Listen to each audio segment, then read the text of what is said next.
자, 오늘 물권법 시작해야 되죠. 8페이지 한번 펴보세요. 여기 물권법에 보면 우리 앞에 총칙에서 수업할 때 물건 쪽에서 했던 내용들 있죠. 그 내용들이 굉장히 좀 다수 나오는데요. 그런 내용들은 간단하게 이렇게 설명하고 넘어가겠습니다. 먼저 한 10번쯤은 봤을 겁니다. 물건이 뭐냐? 권리의 주체인 인이 권리의 객체인 물건에 대해서 행사하는 지배권이다. 이렇게 한번 보셨을 겁니다. 그 지배권인데 어떻게 지배하느냐? 배타적으로 지배한다. 그리고 직접적으로 지배해서 이로부터 나오는 이익을 독점한다, 그런 얘기죠.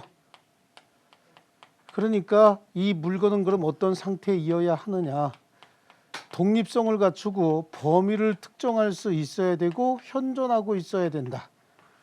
독특한 물건만이 물건의 객체가 된다라고 하는데, 이 물건만이 물건의 객체였다가 나중에 일정한 권리도 물건의 객체가 될 수 있어요. 권리도 지배권을 행사할 수 있더라. 그러니까 일정한 권리 위에도 배타적 지배권이 생기더라라고 하는 거죠. 자, 이렇게 배타적이고 직접적인 권리고 이익을 독점할 수 있다라고 하는 권리면 이거 아무도 건드리지 마라라고 대외적으로 얘기해야 되겠죠. 이런 배타적이고 직접적인 권리를 뭐라고 얘기하냐면 절대권이다, 이렇게 얘기를 해요. 그리고 절대권이고 그 누구도 침해하면 안 되는, 누구든지 침해하게 되면 불법 행위가 되는 절대권이면서 세상 사람 누구에게나 다 주장할 수 있는 대세권이다, 이렇게 얘기를 하거든요. 절대권이고 대세권이다. 그럼 절대권이고 대세권이니까 아무도 건드리지 마라라고 공시도 해놔야 되겠죠. 누구든지 건드리면 안 되고 나만이 행사해야 되고요. 이익도 내가 혼자 독점을 해야 되는 권리다. 그래서 아무도 건드려서는 안 된다. 그리고 붙들고서 하루 종일 서 있는데 누가 와서 건드리려고 그러면 내 거야, 건드리지 마. 누가 건드리면 내 거야, 빨리 내놔. 매번 그러기 너무 힘들죠. 그러니까 내 거라는 표시를 해놓은 거야. 건드리지 말라고. 그 표시의 가장 근본이 뭐냐면 처음부터 명인 방법이죠. 이름 쓰는 거. 근데 이름 쓰니까 조금 쪽팔리니까 어떻게 한 거야? 문장, 깃발 이런 거야. 태극기는 어디 가든지 대한민국의 상징이죠. 이게 옛날부터 있었어요. 마을마다 그 마을의 어떤 상징, 그걸 문장이라고 하거든, 문장. 그래서 말이나 뭐 이런 데도 보면 엉덩이에다가 이렇게 쿡 찍어 놓는다고요. 그런 표시. 또 어디 가면 이렇게 깃발 들고 다니죠. 그럼 멀리서 보면 저기서 쟤네들 어디서 왔구나 이렇게 표시하는 거 있잖아요. 이것부터 시작을 한 거예요. 그래서 옛날에는 성을 쌓아요. 성을 쌓고 이렇게 여기는 우리 땅 들어오지 마 이런 식으로 했거든요. 자, 이런 것들이 이제 각 마을 개인으로 가면 어떻게 됩니까? 울타리를 쌓죠. 울타리 담장 이렇게 하고, 그럼 이게 우리 땅이었고 문패 붙였잖아요. 이게 내 땅이었다라고 하는데, 이게 문제가 홍수가 한번 쭉 나면 깔끔해지죠. 그럼 다시 경계 설정하고 해야 되는데, 그 경계 설정할 때 기준을 만들어야 되겠더라라고 하는 거예요. 그래서 특별한 공시 방법을 만드는 거죠. 그 전에는 어떻게 했냐면, 그 어떤 마을이든지 마을 입구에 보면 동구나무라고 해서 큰 나무 있잖아요. 홍수가 나도 잘 잠기지 않고 쓸려 나가지 않는 나무 있죠. 그게 항상 마을 입구의 기준인 거야. 그래서 거기 그걸 중심으로 항상 여기서부터는 어떤 마을 이렇게 돼 있잖아요. 그게 항상 기준이 돼서 그걸 기준으로 이렇게 마을이 형성이 되죠.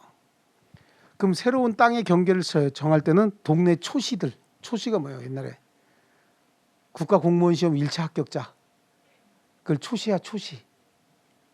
두 번째 2차까지 합격하면 복시, 최종 면접까지 합격하면 이제 급제 이렇게 되는 거예요. 초시한 것도 옛날에 벼슬이에요. 지식인이잖아, 그죠? 그래요. 여기서부터 저기까지가 김씨네가 50보야, 50보. 발로 뛰었다니까, 50보.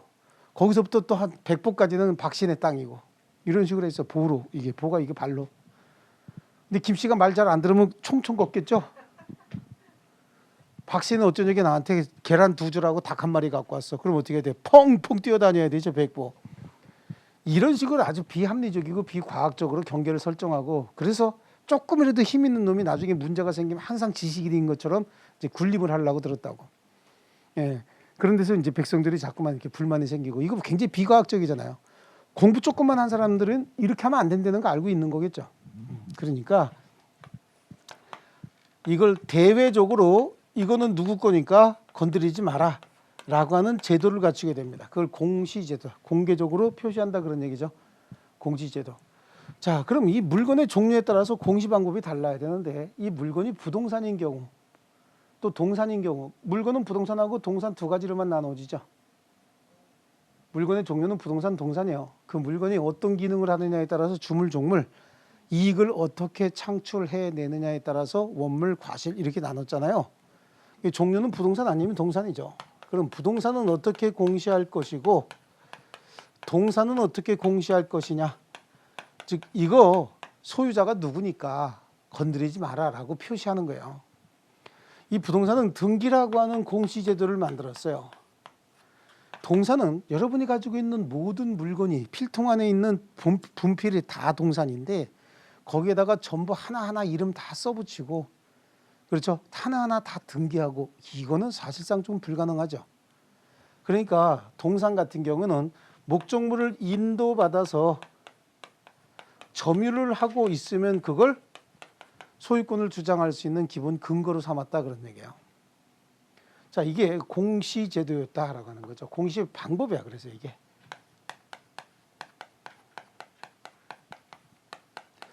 그런데 이 공시 방법이라고 하는 건 대외적으로 소유권의 형성 과정을 또는 교육권의 소유권 기타 권리의 형성 내용을 바깥으로 표시한 거니까 우리가 누군가와 무슨 거래를 할 때는 공시 내용을 믿고 거래해야 되는 거잖아요. 그렇죠? 근데 이 공시 내용이 항상 옳은 내용은 아닐 수도 있잖아요. 경우에 따라서는 공시 내용이 틀린 내용이 될 수도 있죠. 그러한 틀린 내용을 믿고 거래해도 공시 내용을 믿고 거래한 사람은 보호가 되어야 한다라고 하는 원칙이 있어요. 그걸 공신의 원칙이다라고 얘기를 하는 겁니다. 공신력 이런 얘기 많이 들어봤죠? 공신력은 있는 게 좋아, 없는 게 좋아? 있는 게 좋죠. 근데 불행하게도 부동산 등기에는 공신의 원칙이 적용되지 않아. 공신력이 없다고 얘기를 해요.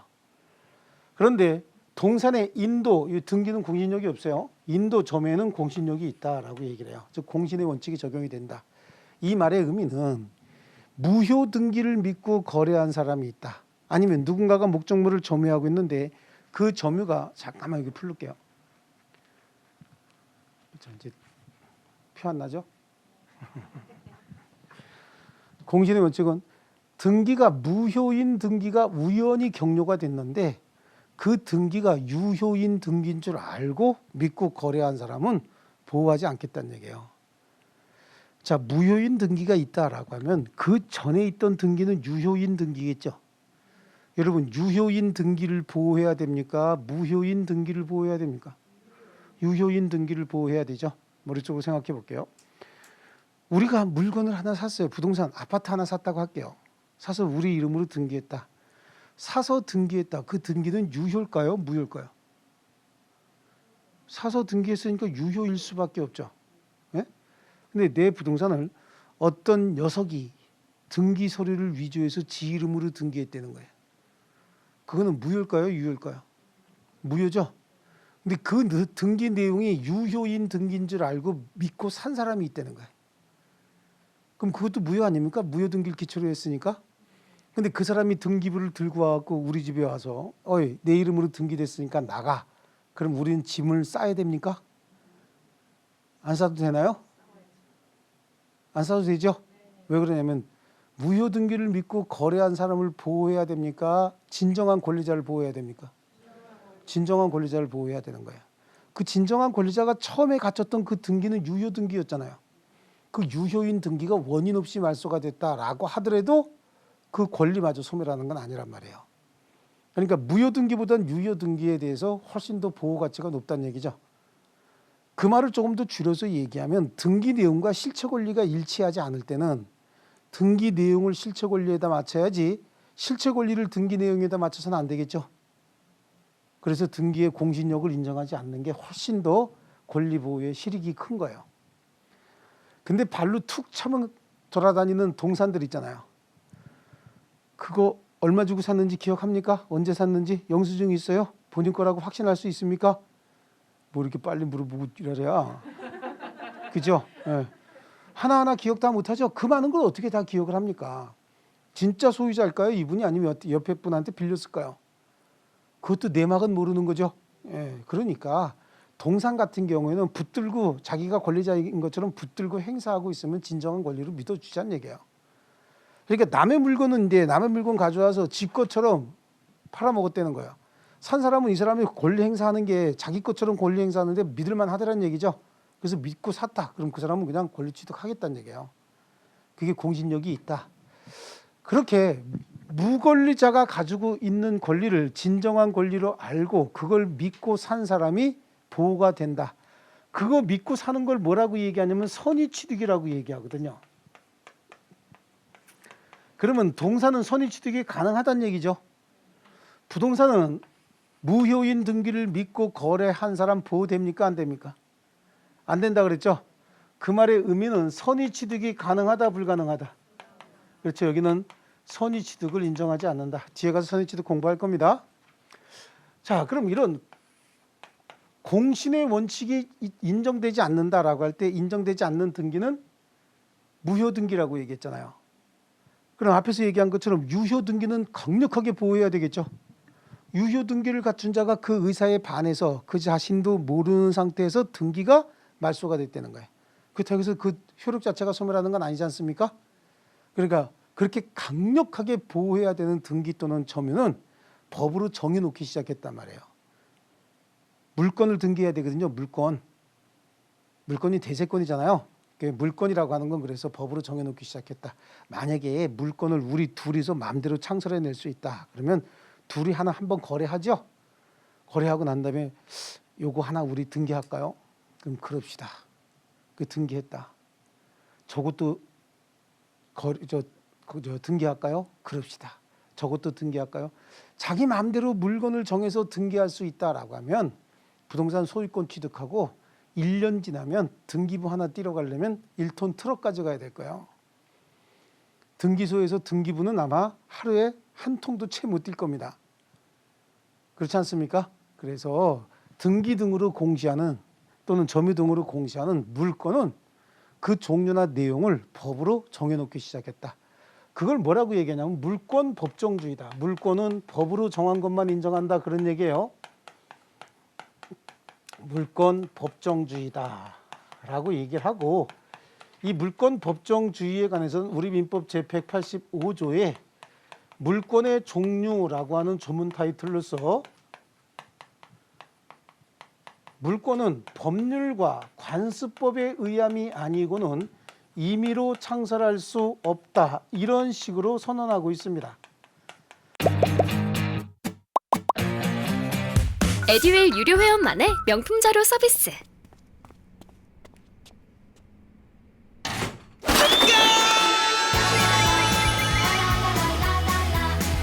고퀄리티 명품 자료의 혜택, 오직 에듀윌 유료 회원에게만.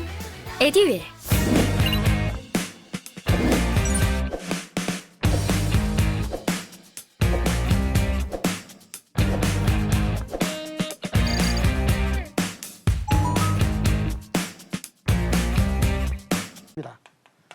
그래서 법률과 관습법에 의해서만 물권이 창설이 되는데, 이때 이 법률은 민법 아니면 아마 특별법일 겁니다. 민법 아니면 특별법이 있을 텐데 우리 시험엔 이거겠죠. 그럼 특별법은 우리 임목법에 의하면 임목 저당권 설정할 수 있다 그랬잖아요. 그것도 임목법, 특별법에 의해서 창설된 물권인 거예요. 가등기 담보 등에 관한 법률에 의한 가등기 담보권 등이 거기에 해당합니다. 이해하셨습니까? 자, 그다음에 민법에는 그러면요, 우리 민법에는 소유권을 중심으로 해서 지상권, 전세권, 지역권, 그다음에 저당권, 질권, 유치권 그래 놓고 요거를 본권이라고 얘기하고, 또 하나 외로운 점유권이 있죠. 그래서 물권을 분류하라라고 하면 먼저 본질적 의미의 물권으로서 소유권을 중심으로 한 이 권리들, 얘네들을 본권이라고 하고, 본권과 점유권을 먼저 한번 구분합니다. 점유권은 하나밖에 없으니까 더 구분할 게 없죠. 그러면 본권은요, 본질적인 물권, 배타적 지배권으로서, 그렇죠? 절대권이고 대세권인 본질적인 물권은 소유권이 시작이죠. 그래서 지상권, 전세권, 지역권, 저당권, 질권, 유치권, 얘네들을 용익 물권이라고 하죠. 얘네들을 뭐라고 합니까?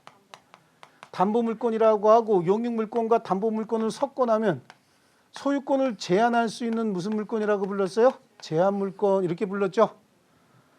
이게 우리 민법상 물권이고요. 그러면 관습법상 물권은 뭐가 있느냐? 우리 관습법상 물권은 민법 첫날 배울 때, 첫날 그 시간에 우리 처음 만난 날, 뭐 아무런 의미도 없는데 갑자기 우리 처음 만난 날, 그날 지분명사양 이렇게 해서 암기한 거 있을 거예요. 지분명사양, 그 중에서 3개는 물권인 거예요.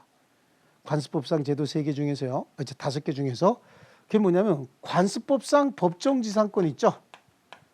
관습법상 법정지상권, 그 다음에 분묘기지권이에요. 그 다음에 동산의 양도담보권이에요.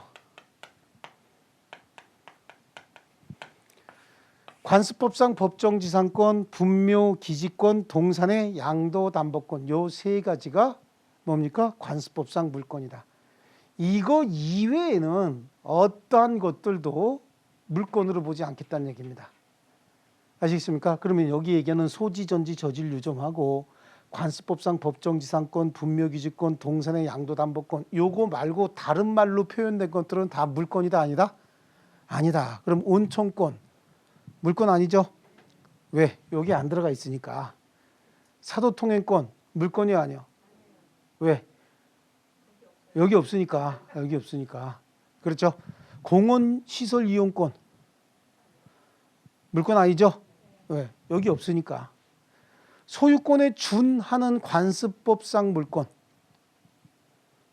물권이 아니에요. 소유권에 준하는 관습법상 물권 아니지. 여기 없으면 아니라니까.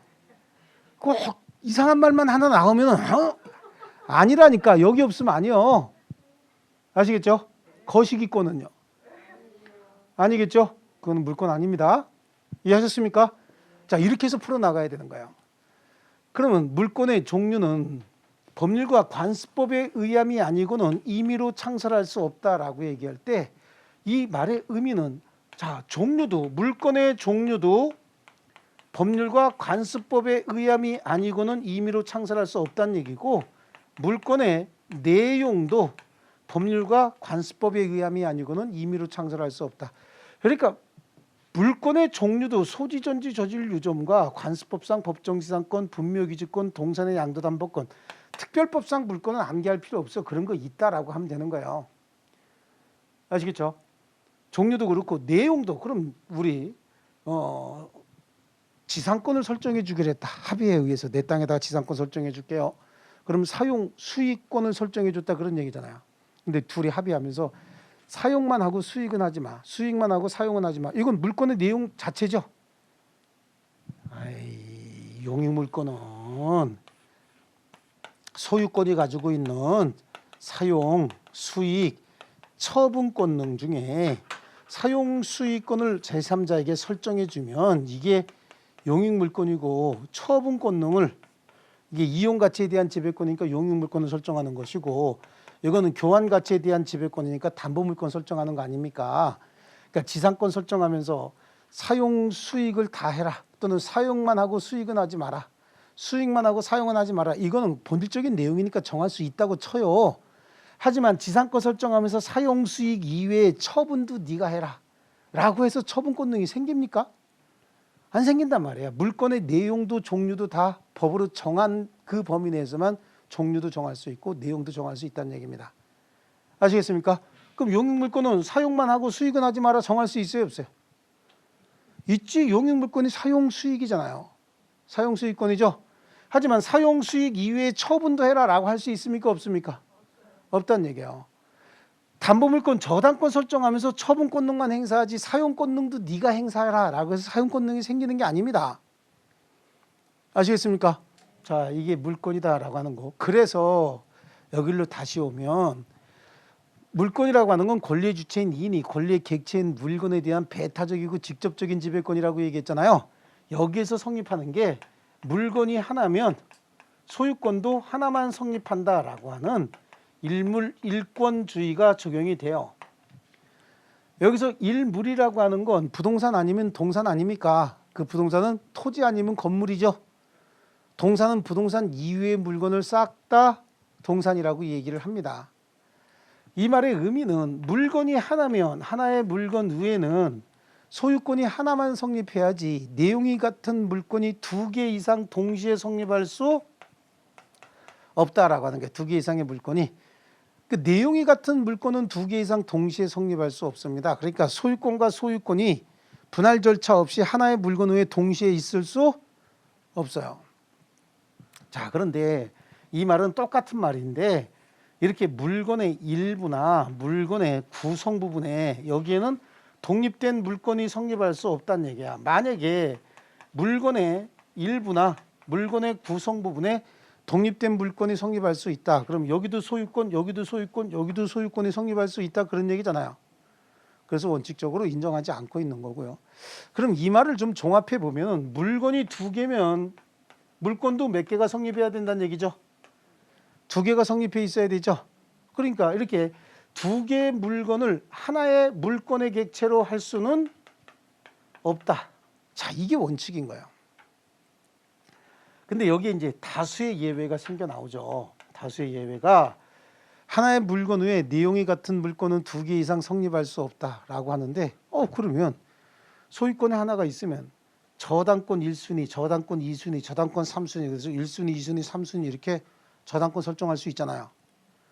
예외적으로 동시에 성립하는 경우가 있네요. 뭐에 의해서 보호가 되면 그 성립한 순위에 의해서 보호가 된다라고 한다면 여러 개의 물건이 동시에 성립하는 것도 가능하네요. 성립한 순위에 의해서 보호가 되니까요.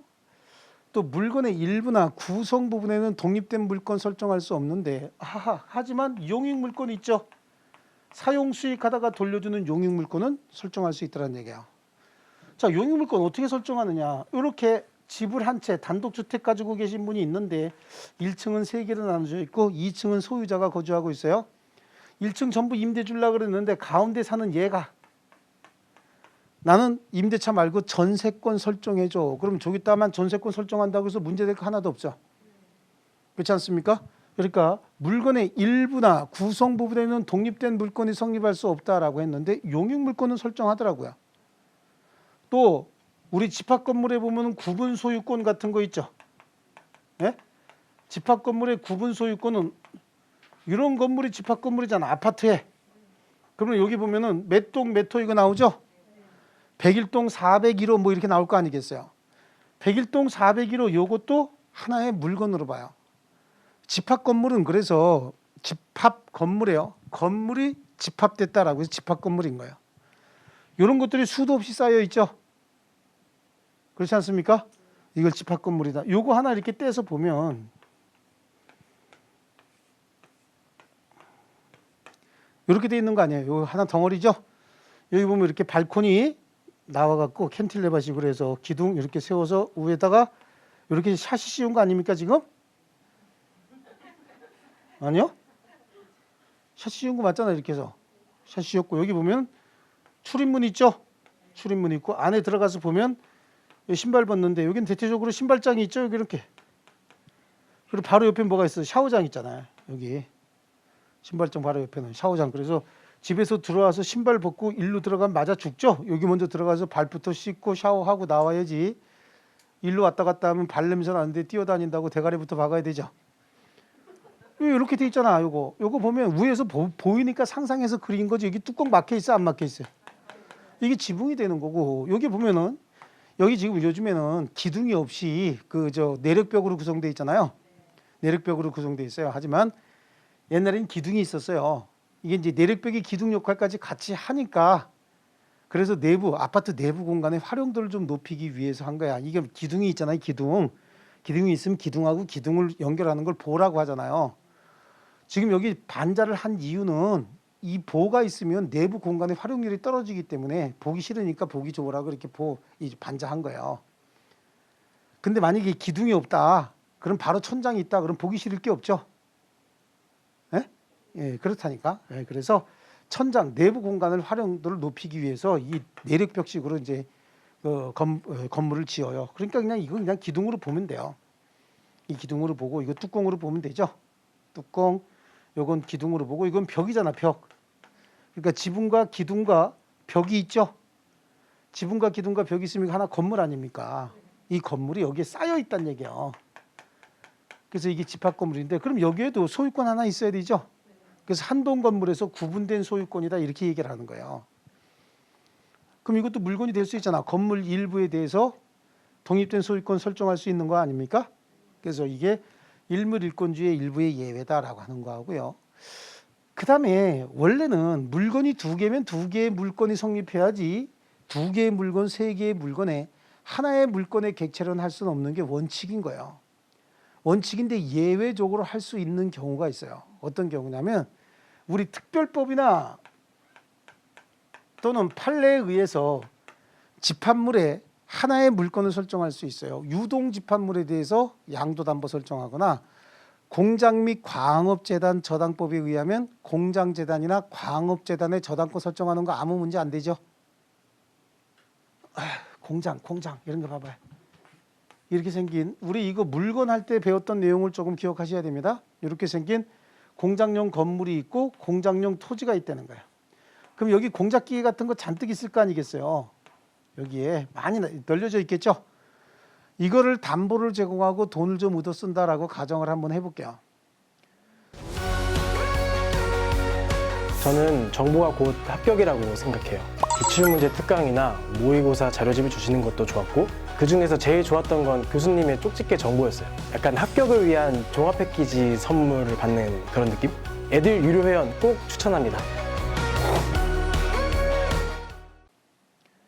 만약에 각각 물건 하나마다 저당권 하나, 질권 하나씩 다 설정한다 그러면 이거 담보 제공하고 돈 얻어 쓰려면 건물은 건물대로 토지는 토지대로 다 저당권 설정 등기소를 다 만들어 갖고 다 들고 가야 되는 거 아닙니까? 그렇죠? 예. 그런데 그냥 편리하게 이거 한꺼번에 묶어서 리스트 쭉 만드는 거야. 1. 건물, 2. 토지, 3. 무슨 기계, 4. 무슨 기계 쭉 해서 한꺼번에 저당권을 설정하면 저당권 설정하고 돈을 빌리는 사람도 편하고 돈을 빌려주는 사람이 나중에 경매할 때도 편하고 경매에서 경락을 받는 사람도 하나하나 리스트 보고서 물건이 있나만 보고 확인하고 경락 받으면 되잖아요. 근데 여기에 하나하나 담보권을 다 설정한다 그러면 경매할 때도 하나씩 다 경매해야 되죠. 공장 하나 경매하려면 그러면 한 달 걸리겠다. 한 달. 근데 이런 경우에 그냥 하루에 그냥 하루는 무슨 하루야 몇십 분이면 그냥 끝나버리죠. 그래서 편의상 이렇게 수개의 물건에 대해서도 하나의 물건이 성립할 수 있는데 그러려면 뭐가 있어야 되면 특별법이나 또는 판례. 여기서 특별법은 앞에서 얘기한 것처럼 공장 및 광업재단 저당법이라고 하는 특별법 또는 판례는요. 그 양의장 내에 있는 고기 어류 전부 있죠. 양의장 내에 있는 고기 어류 전부 이것도 전부 동산에 양도 담보할 수 있다는 거예요. 어떻게 담보를 하냐면 수량 지정이나 장소 지정. 어떤 양의장 내에 그래서 양의장에 주소 쓰면 되는 거죠. 그 양의장 주소 보니까 양의장 내에는 고기를 키우는 면이 이렇게 3개가 있더라는 거야. 그럼 여기는 A라고 하는 고기, 여기는 B, 여기는 C 이렇게 키운다는 겁니다. 이때 여기 있는 어류 전부 그래서 7-1번지 어류 전부 그래서 이 어류만 담보 설정할 수 있다는 얘기고요. 아니면 수량 지정이라고 해서 종류 A 종류 중에서 10,000마리 C 중에서 5,000마리 이렇게 해서 담보 설정할 수 있다는 겁니다. 아시겠죠? 이걸 유동 집합물에 대한 양도담보다 일종의 동산의 양도담보죠. 이렇게 해서 설정할 수 있더라라고 하는 겁니다. 그래서 원칙과 예외 정도 봤고요. 그 다음에 물건의 종류까지 봤습니다. 얼른 책으로 가갖고 필요한 것들 몇 개만 줄치겠습니다. 자, 물권법입니다. 물권법은 권리 주체가 재산으로서 물건에 대한 배타적 지배관계를 정하는 법이다. 자, 물권법의 법원은 법률 아니면 관습법이죠. 법률과 관습법에 의함이 아니고는 임의로 창설할 수 없다 그랬잖아요. 뒤에 가서 줄칠 거니까 아직 손대지 마세요. 이 물권법은 강행 규정으로 해야 되는 이유가 있어요. 만약에 물권법을 강행 규정으로 하지 않으면 여러분하고 저하고 거래하면서 이거 좀 물권으로 정하자, 저거 좀 물권으로 정하자라고 해서 자기네 합의로 막 만들어내면, 그래서 건물 짓고 또는 부동산 거래하고 1년만 있으면 등기 서류가 1톤 트럭 하나 이상도 나올 수도 있죠. 그래서 등기나 점유 등으로 공시하는 물권은 법에 정한 것만 인정합니다. 등기 방법도 법으로 정한 것만 인정합니다. 그래서 강행 규정성 이렇게 얘기를 하는 거예요. 거기 줄칠게 하나가 있는데 동그라미 3번에 물권법 규정 중 상린관계에 관한 규정과 유치권에 관한 규정은 강행 규정이 아니라 무슨 규정이다? 임의 규정이다. 아시겠죠? 그리고 물권의 의의와 성질의 물권이다라고 하는 건 맨 밑에 줄에 물권은 대세권이다 이런 얘기 나오죠. 대세권, 세상 사람 누구에게나 다 주장할 수 있는 대세권이다 그런 얘기잖아요. 그 다음에 넘겨보시면요. 물권의 성질이야 객체에 대한 직접적이고 배타적인 지배성, 직접적 지배, 배타적으로 지배해서 이익을 독점적으로 향유하기 때문에 거기 나오네. 절대권, 대세권으로서 물권 나오죠. 예, 절대권이다. 그 누구도 침해해서는 안 된다. 침해하게 되면 불법행위가 된다. 그 대세권이라는 얘기는 세상 사람 누구에게나 다 주장할 수 있다. 거기 있는 거 절대권, 대세권 그거 줄쳐놓으면 되겠네요. 그리고 의미는 이미 알고 있는 거니까 물권은 절대권이고 대세권이다라고 하는 내용만 한번 되새기고 가면 돼요. 자, 그다음에 양도성이 있다잖아요. 그 양도성이 있다라고 하는 건 내가 이익을 독점적으로 향유할 수 있으니까 내 마음대로 처분도 가능한 거 아닙니까? 그렇죠? 그래서 양도성이 있어야 된다. 아니, 나 혼자 이익을 독점할 수 없다. 그럼 여러분하고 저하고 이익을 같이 나눠야 된다.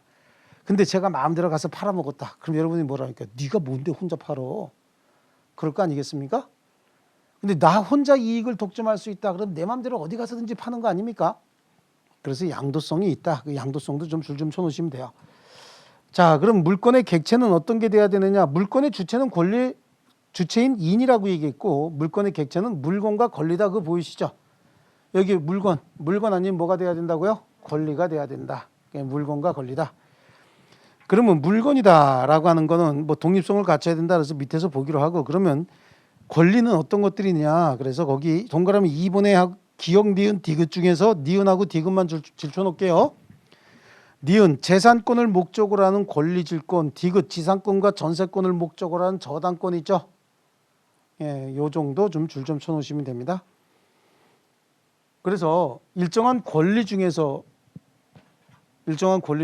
지상권이라고 하는 권리는 존속 기간이 30년, 15년, 5년 이상으로 해요. 존속 기간이. 그럼 30년 이상을 쓴다라고 하면 이거는 사용 가치가 거의 소유권에 맞먹는 거 아닙니까? 그래서 이거 담보 제공하고 돈 좀 묻어 쓸 수 있게 했다 그런 얘기고요. 아시겠습니까? 그다음에 전세권, 우리가 전세권 취득할 때는 전세금을 주죠. 전세금이 적은 돈이 아니잖아요. 그러니까 돈이 많이 들어간 권리다라고 해서 비싼 권리잖아요. 그러니까 담보 제공하고 돈을 좀 묻어 쓸 수 있게 했다 그런 얘기예요. 똑같은 차원에서 거기 니은에 권리질권 있죠. 권리질권. 제가 누구한테 빌려준 돈이 있어요. 한 2억 원이 돼요. 근데 그 돈을 받으려면 앞으로 3개월이 있어야 되는데 내가 지금 당장 돈이 좀 필요해요. 근데 3개월 있다 받아야 되는 거 아닙니까? 3개월 후에 받을 2억 원짜리 채권 있죠. 그걸 제가 여러분한테 담보를 제공하고 돈을 얻어 쓸 수 있다고. 그럼 여러분이 봤을 때 2억 원인데 이건 확실히 받을 만해. 그럼 저한테 2억 원까지는 안 빌려주겠죠. 얼마 정도 빌려주고 담보로 잡는 거예요. 담보로 잡았는데 제가 돈 안 갚죠. 그럼 그분이 직접 행사할 수도 있는 거예요. 이런 식의 담보 제공도 할 수 있다 그런 얘기입니다.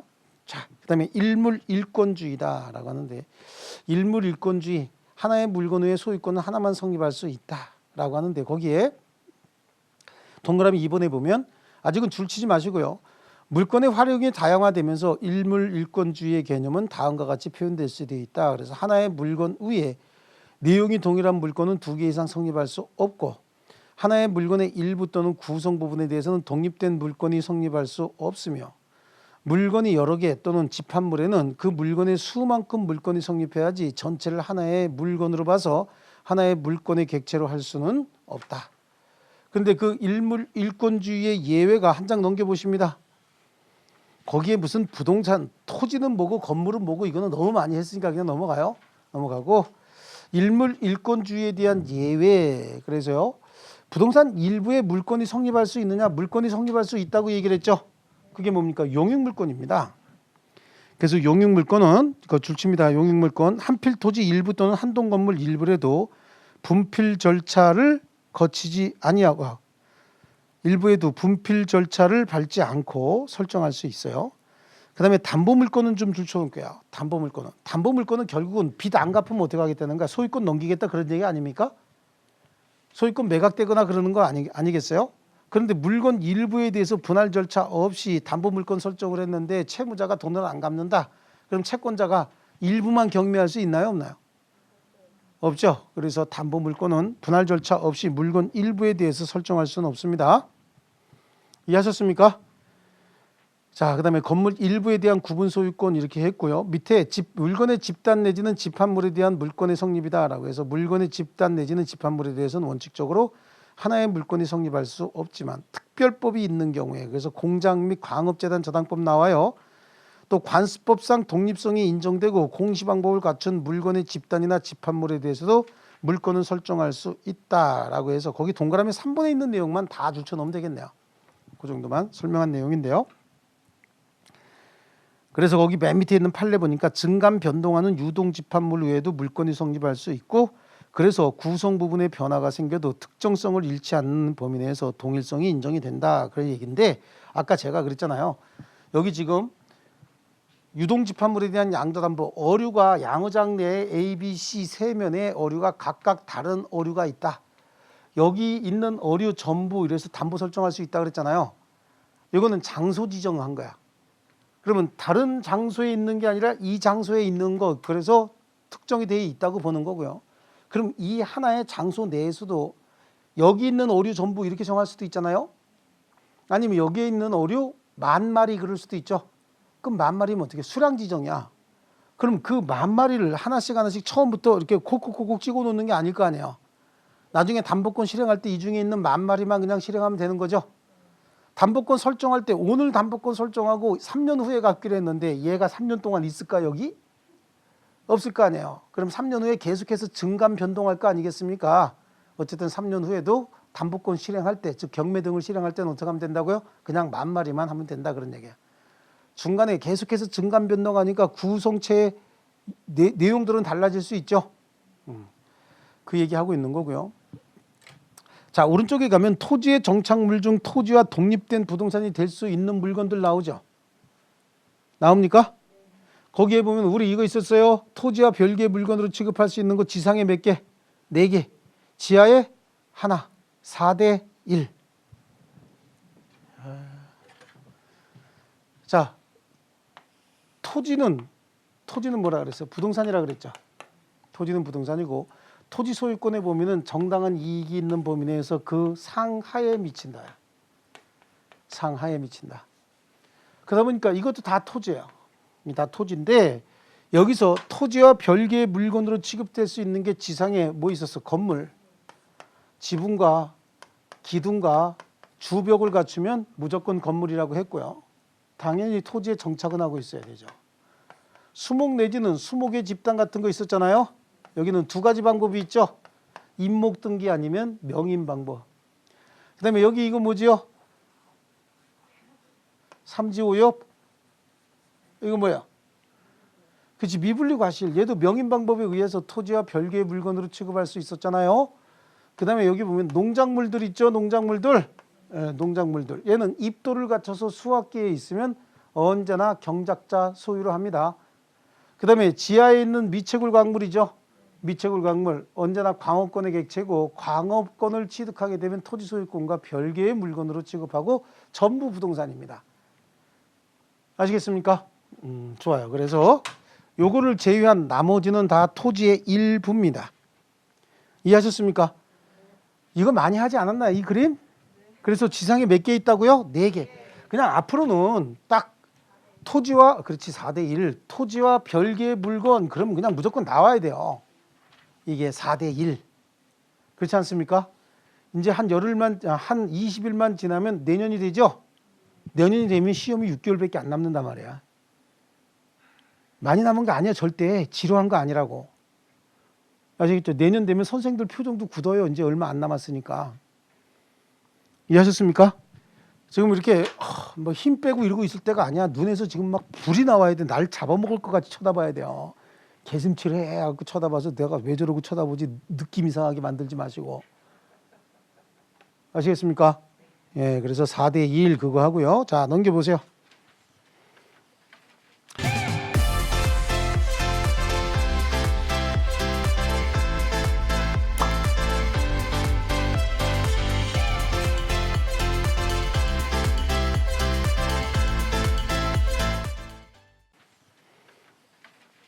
자, 물권의 종류 이미 했죠. 그 185조에 보니까 물권은 법률 또는 관습법에 의하는 외에는 임의로 창설하지 못한다 이렇게 돼 있죠.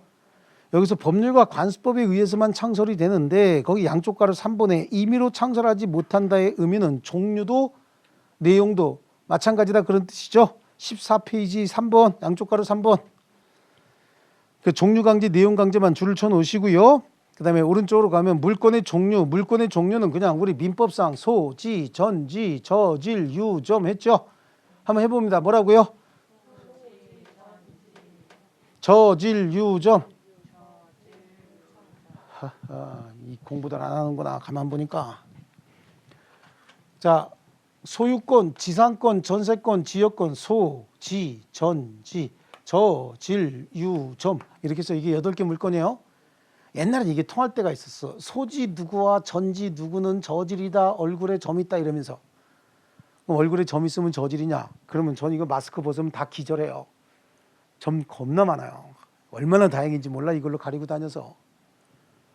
그렇죠? 예. 어떤 분은 이거 가려갖고서 얼굴이 손해보는 분도 있죠.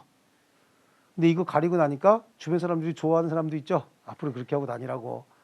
코로나 물러가도 이거 다 쓰고 다니라고. 그 중에 한 사람이요.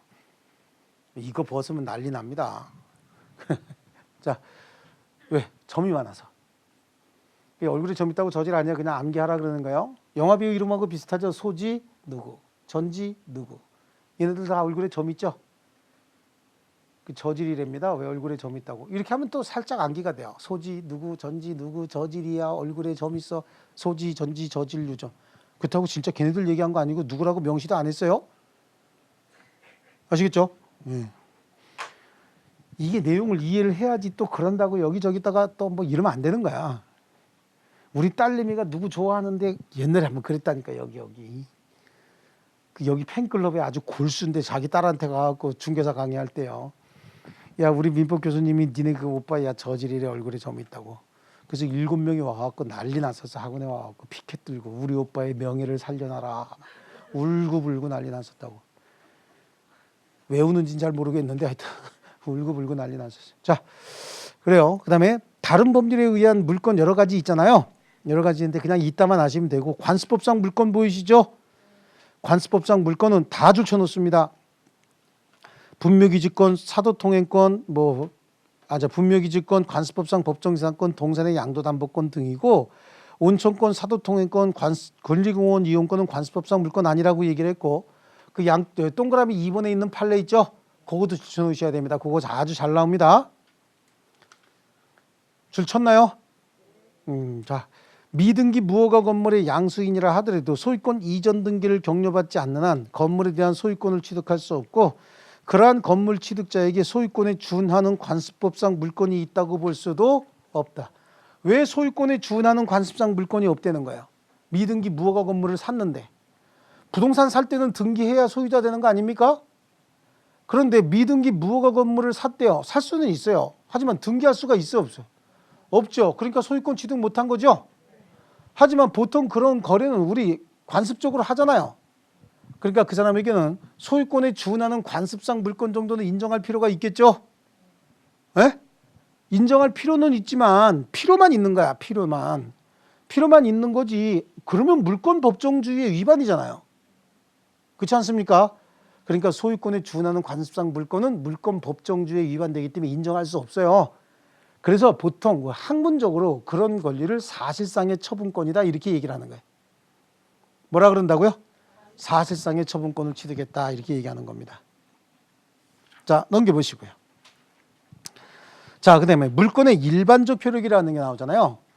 일반적 효력이다라고 하는 거, 일반이라고 하는 건 어디에나 다 적용되는 그런 의미거든요. 이걸 일반적 효력이다라고 얘기를 합니다. 그러면 여기 있는 8개의 물권과 여기 있는 물권들이 대체적으로 다 비슷하게 가지고 있는 효력들을 일반적 효력이다라고 얘기를 하는데요. 이거는 먼저 물권과 물권이 서로 충돌했을 때 어떤 물권을 먼저 보호할 것이냐라고 하는 거예요. 그다음에 물권과 채권이 서로 충돌했을 때 어떤 걸 먼저 보호할 것이냐 이런 문제가 생기는 거예요. 그럼 물권과 물권이 서로 충돌했다.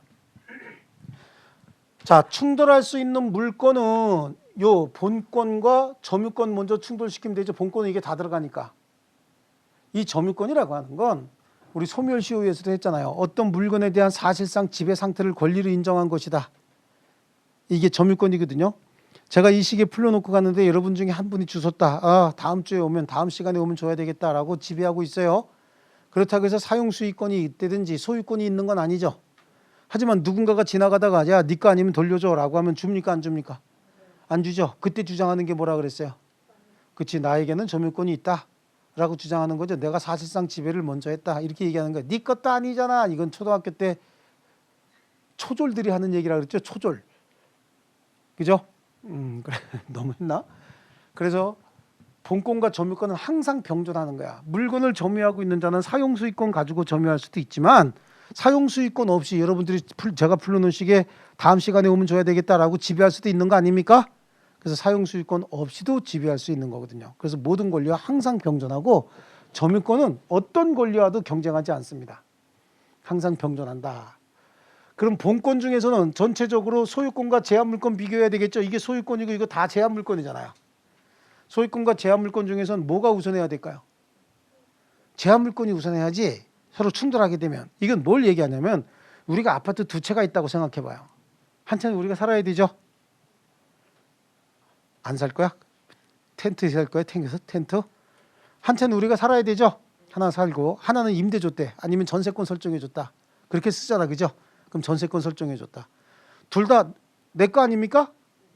소유권은 나에게 있죠. 내가 살고 있는 것도 내 거. 전세권 설정한 것도 내 거야. 하지만 내가 그 전세물의 사용 수익권을 다른 사람한테 네가 행사해라 라고 해서 내가 설정해 준 거 아닙니까? 그러니까 사용 수익과 서로 충돌이 생길 때 나하고 그 사람하고. 그럼 누가 우선해야 돼요? 제한물권자가 우선해야죠. 아, 쉽게 얘기해서 지나가다가 날이 너무 덥다. 이거 어차피 내 거니까 들어가서 샤워 좀 해야 되겠다. 우연히 바깥에서 보호조끼 번호 열리니까 내가 옛날에 설정해 준 그대로 쓰고 있네. 그래서 들어가서 샤워하고 있는데 그 주인 사용하고 있던 전세권 아줌마가 시장 갔다 오다가 샤워도 끝나기 전에 들어왔네. 딱 걸렸다. 어떻게 될까요? 머리끄댕이 잡히는 거지 뭘 어떻게 해. 끌려 나가는 거죠. 그럼 그럴 거 아니야. 이거 내 집 아니야? 라고 얘기하죠. 내 집 아니지. 네 집 맞지만 사용수익권은 누구에게 있다? 전세권자에게 있는 거야. 그래서 소유권과 제한물권이 충돌하면 항상 뭐가 우선이야? 제한물권이 우선이야.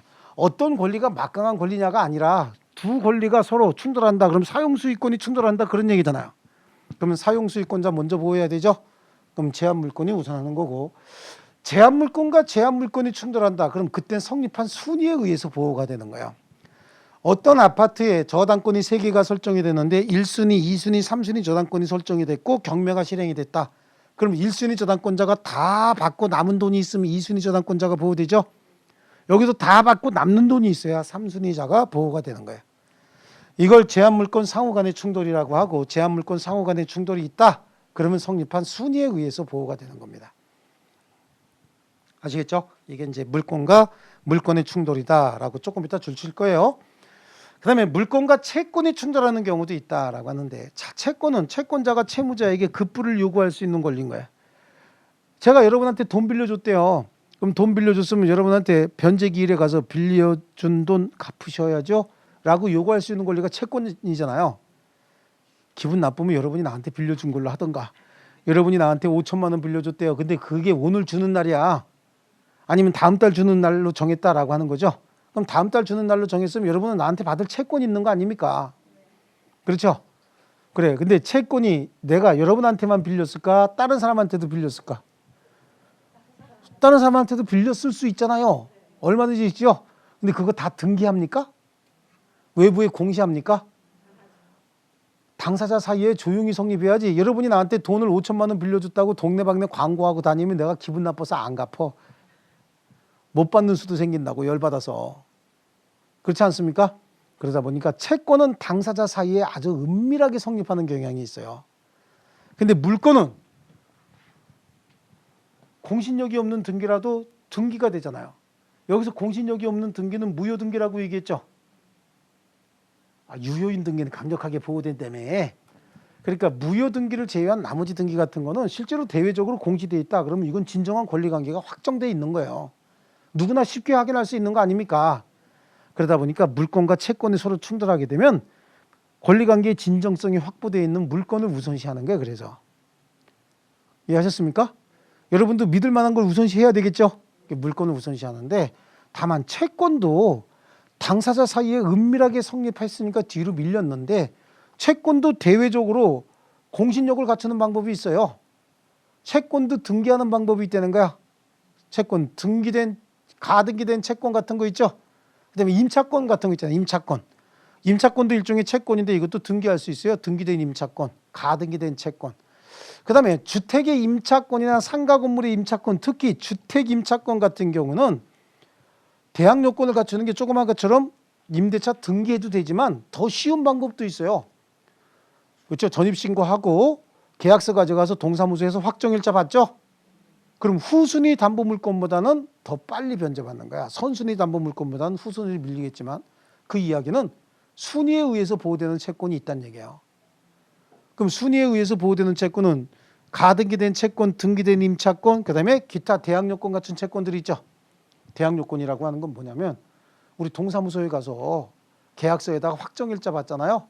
그럼 그 동사무소에서 확정일자 그냥 찍어주는 게 아니라 확정일자 교부대장에다가 써요. 번호 다 붙여가지고. 동사무소에서 관리하는 그 확정일자 교부대장은 공적 장부입니까? 사적 장부입니까? 공적 장부죠. 거기에 기입이 됐다라고 하는 건 권리관계 진정성을 믿을 수 있다라고 하는 거야.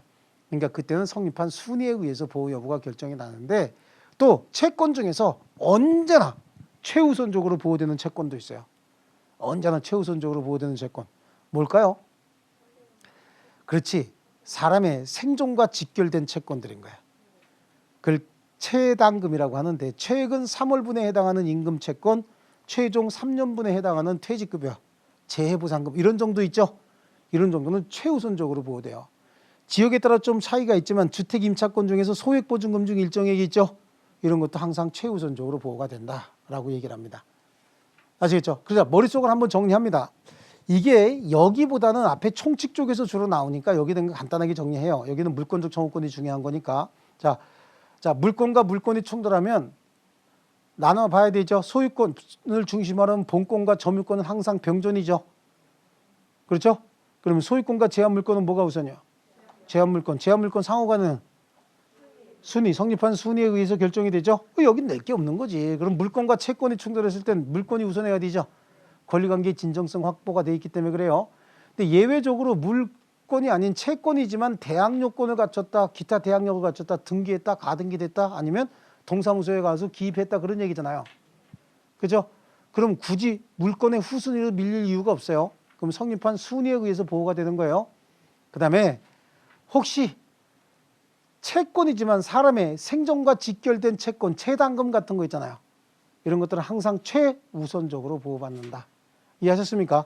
그래서 거기 보면 자, 물권의 일반적 효력 중에서 우선적 효력에 물권 상호 간의 우선적 효력 그렇습니다. 그래서 원칙은 시간적으로 먼저 성립한 물권이 후에 성립한 물권에 우선하는데 이걸 순위의 원칙이라고 하고 점유권은 항상 모든 권리와 병존한다고 얘기했잖아요. 그리고 소유권과 제한물권이 충돌하면 제한물권이 우선한다 그랬죠. 예, 결론적으로 순위의 원칙이 적용되는 건 제한물권 상호 간에만 그런 거고 이제 채권과 물권이에요. 원칙이 물권 우선이라고 얘기를 했죠. 원칙이 물권 우선 굵은 글씨만 줄쳐놓으시고요. 예외적으로 채권이 물권에 우선하는 경우도 있다라고 해서요. 시간적 성립 시기를 불문하고 항상 채권이 우선한다라고 할 땐 거긴 니은하고 디귿 정도 보시면 돼요. 그래서 근로기준법상 임금채권, 근로기준법상 임금채권이 최근 3월분에 해당하는 급여 얘기하는 거야. 최종 3월분에 해당하는 급여, 재해보상금. 근로자 퇴직급여 보장법에 의한 최종 3년분에 해당하는 퇴직금 채권. 그 다음에요. 성립한 순위에 의해서 물권과 우열이 정해지는 경우라고 해서 대항력권 갖춘 권에 등기된 임차권, 그 다음에 가등기된 채권, 대항력권 갖춘 채권들 있죠. 이런 정도 있다만 보시고, 요건 원래 총칙 쪽에서 나와요. 자, 넘겨보시면 뭐가 나와? 이제 물권적 청구권이 나오죠. 이 물권적 청구권이다라고 하는 거, 이거는 좀 중요한 부분이고 잘 나오는 부분이에요. 네, 조금 쉬었다 하겠습니다.